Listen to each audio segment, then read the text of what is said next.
hold of it and tried to stop his hands shaking. He pressed the entry for the relevant page.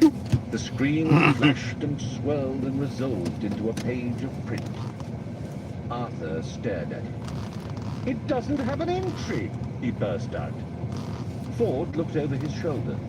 "Yes, it does," he said. "Down there. See, at the bottom of the screen, just above Eccentrica Galumbits, the triple-breasted ore of Eroticon 6. Arthur followed Ford's finger and saw where it was pointing. For a moment, it still didn't register. Then his mind nearly blew up. Stars in the galaxy and only a limited amount of space in the book's microprocessors, he said. And no one knew much about the Earth, of course. Well, for God's sake, I hope you managed to rectify that a bit. Oh, yes, well, I managed to transmit a new entry off the editor. We had to trim it a bit, but it's still an improvement. And what does it say now? Asked Arthur. Mostly harmless, admitted Ford with a slightly embarrassed cough. Mostly harmless? Shouted Arthur. What was that noise? Hissed Ford. It was me shouting, shouted Arthur. No, shut up, said Ford. I think we're in trouble. You think we're in trouble? Outside the door were the clear sounds of marching footsteps. The Dentresi, whispered Arthur. No, those are steel-tipped boots, said Ford. There was a sharp, ringing rap on the door. Then who is it? Said Arthur. Well, said Ford, if we're lucky, it's just the Vogons come to throw us into space. And if we're unlucky? If we're unlucky, said Ford grimly, the captain might be serious in his threat that he's going to read us some of his poetry first. Chapter 7. Vogon poetry is, of course, the third worst in the universe. The second worst is that of the Asgoths of Creon. During a recitation by their poet master Grimthos the Flatulent of his poem Ode to a Small Lump of Green Putty I Found in My Armpit One Midsummer Morning, 4 of his audience died of internal hemorrhaging, and the president of the Mid-Galactic Arts Nodding Council survived by gnawing one of his own legs off. Grimthos is reported to have been disappointed by the poem's reception, and was about to embark on a reading of his 12-book epic entitled My Favorite Bath Time Gurgles, when his own major intestine, in a desperate attempt to save life and civilization, leaped straight up through his neck and throttled his brain. The very worst poetry of all perished along with its creator, Paula Nancy Millstone Jennings of Greenbridge, Essex, England, in the destruction of the planet Earth. Kristevnik Vogon Jelks smiled very slowly. This was done not so much for effect, as because he was trying to remember the sequence of muscle movements. He had had a terribly therapeutic yell at his prisoners, and was now feeling quite relaxed and ready for a little catsuits. The prisoners sat in poetry appreciation chairs, strapped in. Vogon suffered no illusions as to the regard their works were generally held. Their early attempts at composition had been part of a bludgeoning insistence that they be accepted as a properly evolved and cultured race. But now the only thing that kept them going was sheer bloody mightiness. The sweat stood out cold on Ford Prefect's brow and slid round the electrodes strapped to his temples. These were attached to a battery of electronic equipment, imagery intensifiers, rhythmic modulators, alliterative residulators, and simile-damperers, all designed to heighten the experience of the poem and make sure that there was simple nuance of the poet's thought was lost. Arthur Dent sat and took it. He had no idea what he was in for, but he knew that he hadn't liked anything that had happened so far, and didn't think things were likely to change.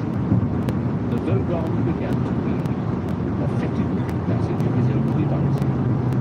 Oh, freckled grunt bugly, he began. Spasms racked Ford's body. This was worse than even he had been prepared for.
himself backward into a huge, leathery, back-shaped seat and watched.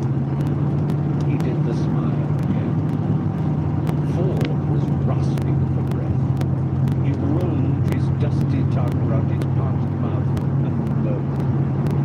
Arthur said brightly, "Actually, I quite liked him." Ford turned. Here was an approach that had quite simply not occurred to him. The Vogon raised a surprised eyebrow that effectively obscured his nose and was therefore no bad thing. "Oh, good," he murmured in considerable astonishment. "Oh, yes," said Arthur. "I thought that some of the metaphysical imagery was really particularly effective." Ford continued to stare at him, slowly organizing his thoughts around this totally new concept. Face their way out of this. "Yes, do continue," invited Vogon. "Oh, and interesting rhythmic devices too," continued Arthur, "which seem to counterpoint the, he flung. Ford leaped to his rescue, hazarding, "counterpoint the surrealism of the underlying metaphor of the, He floundered too, but Arthur was ready again. "Humanity of the Fogonity," Ford hesitated. "Oh, yes, Fogonity, sorry, of the poet's compassionate soul." Arthur felt he was on a home stretch now, "which contrives, through the medium of the first structure, to sublimate this, transcend that, and come to terms with the fundamental dichotomies of the other." He was reaching a triumphant crescendo. "And one is left with a profound and vivid insight into, which suddenly gave out on him. Ford leaped in with the coup de grace. "Into whatever it was the poem was about," he yelled, out of the corner of his mouth. Not the mouth. The Vogon was alone. For a moment, his embittered racial soul had been touched. But he thought, no, too little, too little. His voice took on the quality of a cat snagging brushed nylon. "So, what you're saying is that I write poetry because underneath my mean, callous, heartless exterior, I really just want love," he said. "Is that right?" Ford laughed a nervous laugh. "Well, I mean, yes," he said. "Don't we all, deep down, you know?" The Vogon stood up. "No, well, you're completely wrong," he said. "I just write poetry to throw my meaningless, heartless exterior into sharp relief. I'm going to throw you off the ship anyway. Guard, take the prisoners to number 3 airlock and throw them out." "What?" shouted Ford. A huge young Vogon guard stepped forward and yanked them out of their straps with his huge, blubbery arms. "You can't throw us into space," yelled Ford. "We're trying to write a book." "Resistance is useless," shouted the Vogon guard back at him. It was the first phrase he'd learned when he joined the Vogon guard corps. The captain watched with detached amusement and then turned away. Arthur stared round him wildly. "I don't want to die now," he yelled. "I've still got a headache. I don't want to go to heaven with a headache. I'd be all cross and wouldn't enjoy it." The guard grasped them both firmly round the neck and, bowing deferentially toward his captain's back, hoiked them both, protesting, out of the bridge. A steel door closed, and the captain was on his own again. He hummed quietly and mused to himself, lightly fingering his notebook of verses. He said, "Counterpoint the surrealism of the underlying metaphor." He considered this for a moment and then closed the book with a grim smile. "Death's too good for them," he said. The long, steel-lined corridor echoed to the feeble struggles of the 2 humanoids clamped firmly to rubber armpits. "This is great," said spluttered Arthur. "This is really terrific. Let go of me, you brute." The Vogon guard dragged them on. "Don't you worry," said Ford. "I'll think of something." He didn't sound hopeful. "Resistance is useless," bellowed the guard. "Just don't say things like that," stammered Ford. "How can anyone maintain a positive mental attitude if you're saying things like that?" "My God," complained Arthur. "You're talking about a positive mental attitude and you haven't even had your planet demolished today. I woke up this morning and thought I'd have a nice relaxed day, do a bit of reading, brush the dog. It's now just after 4 in the afternoon, and I'm already being thrown out of an alien spaceship 6 light years from the smoking remains of the Earth." He spluttered and gurgled as the Vogon tightened his grip. "All right," said Ford, "just stop panicking." "Who said anything about panicking?" snapped Arthur.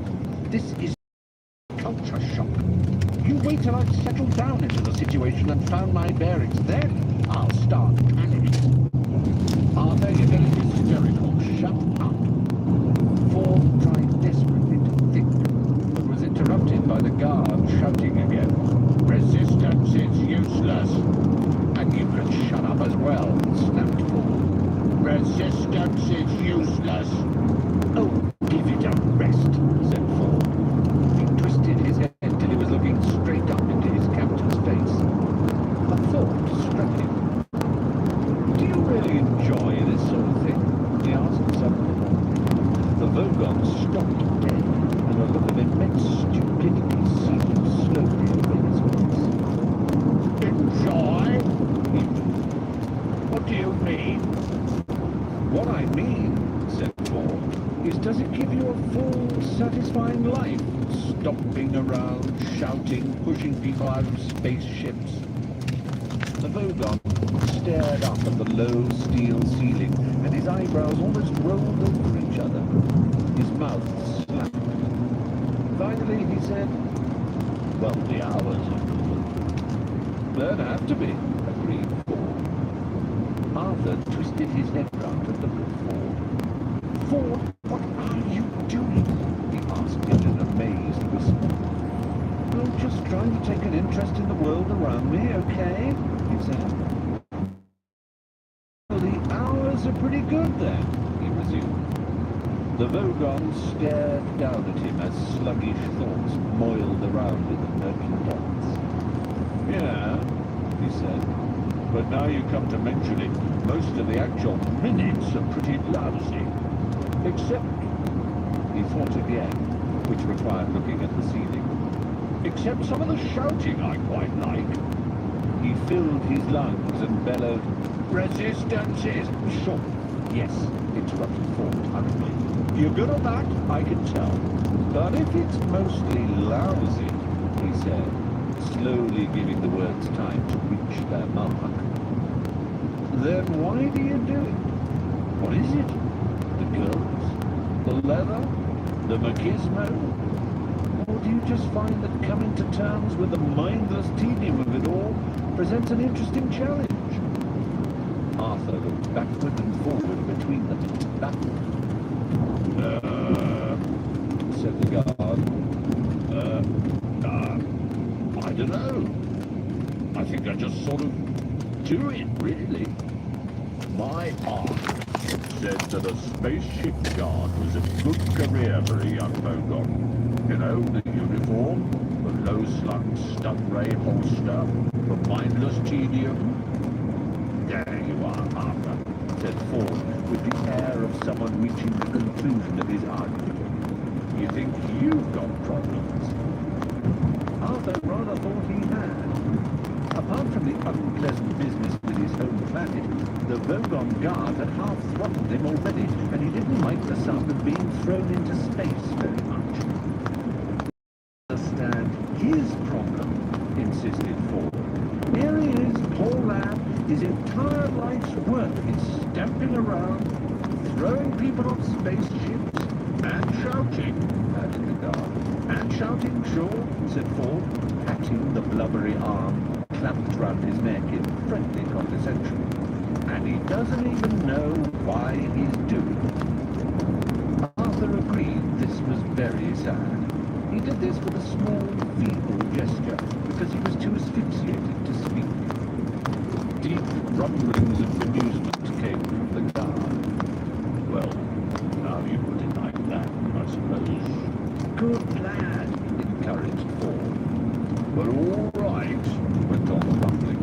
So what's the alternative? Well, said Ford, brightly but slowly. Stop doing it, of course. Tell them, he went on, you're not gonna do it anymore. He felt he ought to add something to that, but for the moment, the guard seemed to have his mind occupied pondering that much.